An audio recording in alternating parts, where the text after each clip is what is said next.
Aquí tenemos dos alerones traseros de un Fórmula 1 bien diferentes, ¿no? Por un lado tenemos el que vamos a utilizar hoy en Mónaco, que es el de carga máxima, o sea, no hay un alerón que tengamos que genere más fuerza, más carga aerodinámica que este.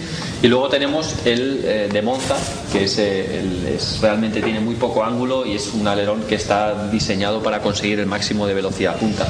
Con este alerón conseguimos velocidades punta de más de 340 km por hora. Recordar, Monza, rectas largas de más de 1 kilómetro, eso es lo que necesitamos.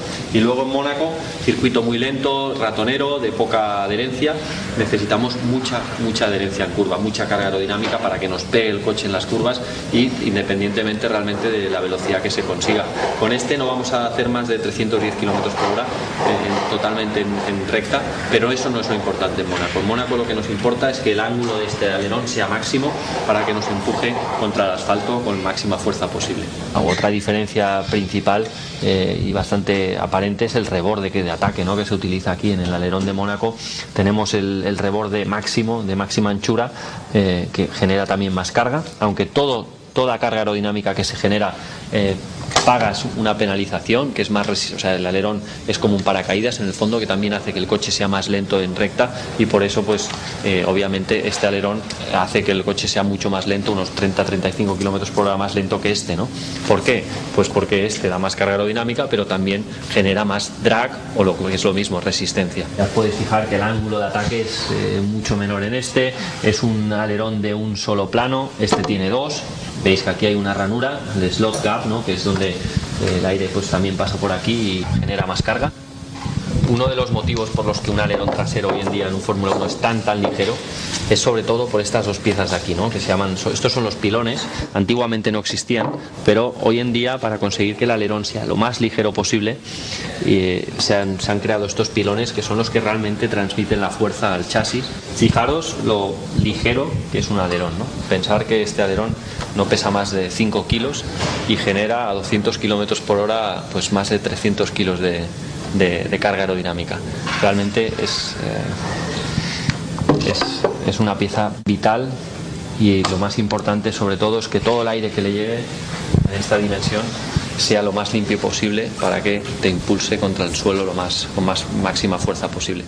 Voy a explicar la parte práctica de cómo un piloto se ha de meter en un habitáculo de Fórmula 1, en el cockpit, en nuestra oficina.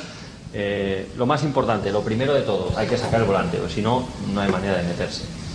Tienes que sacar el reposacabezas también para darte más espacio a la hora de meterte. Este es el reposacabezas que ahora pues lo acabo de sacar, lo dejo aquí. Otra cosa importante, los cinturones, apártatelos porque si no te estorbarán, y luego una vez te has sentado encima de ellos es casi imposible sacarlos.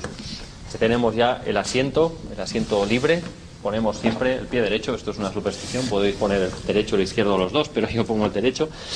Y entonces te metes apoyándote con los dos brazos, deslizando las piernas en el monocasco, te vas asentando, vas cogiendo tu posición. Bueno, ahora os voy a enseñar cómo salimos de un coche, una vez sentado y cómodo. Y vais a alucinar de lo que me va a costar. Pero esto es en caso de un accidente, que no podemos sacar el reposacabezas ni nada. Entonces, lo primero que debemos hacer, primero sacamos el volante y lo ponemos aquí. En el caso de accidente lo tiras y es igual, pero bueno, en el caso de ahora pues lo colocas bien. Te desabrochas los cinturones y inmediatamente pasas a la acción, ¿no? Sales, una mano, otra mano, con las dos manos sales, piernas rectas. Yo siempre salgo hacia este lado. En caso de accidente, aparte de salir, has de poner el volante otra vez en su sitio. Todo este proceso debe ser por debajo de 10 segundos. Hoy vamos a hablar de los frenos de un Fórmula 1, que es, sin duda es tu mayor aliado porque es el que te frena, también tu mayor enemigo porque es el que te quita velocidad. La peculiaridad más importante de un freno de Fórmula 1 es que son de fibra de carbono, ¿no?, comparado con un coche de calle. Aquí tenemos el conjunto de la pinza de 6 pistones, las pastillas de freno también de fibra de carbono y el disco. Aquí lo sacamos, este es un disco de la rueda delantera. La peculiaridad es que son de fibra de carbono. Las desaceleraciones que se consiguen con este material son brutales, son de más de 5 Gs en frenadas de 320 a 80 km por hora, gracias a la fibra de carbono, la fricción, ¿no? El problema que tienen estos frenos es que fríos no funcionan, entonces la ventana de operación va entre los 300 grados y los 700. Nunca intentamos que operen por debajo de 300, porque si no, no frenarías. Acordaros un poco de Fuji el año pasado, en mojado detrás del safety car, cuando Lewis Hamilton pues estaba pegando acelerones y frenadas. Lo hacía precisamente para estar por encima de esos 300 grados que son el límite. Cuando veáis por la tele un Fórmula 1 y en una frenada fuerte, ¿no?, que veis que se ponen incandescentes los frenos, es exactamente este disco de freno, esta pieza la que se pone incandescente.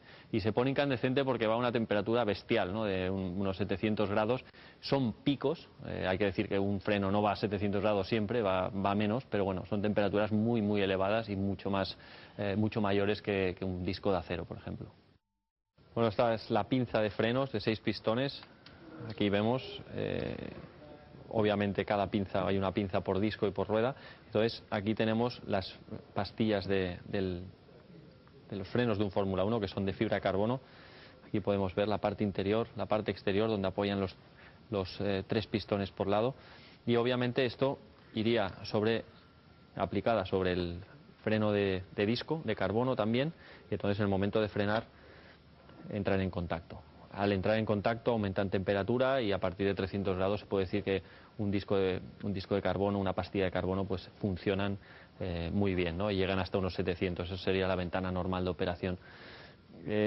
Duran poco estos, o sea, todo esto duran 500 kilómetros, que son los 305 kilómetros de una carrera, más la clasificación y un margen de seguridad por fiabilidad de 100 kilómetros, pero no duran más. O sea, todo en un Fórmula 1 está pensado para que una vez acabado el Gran Premio ya llegue a su límite de vida, a su fin de ciclo, y los frenos son una parte muy importante.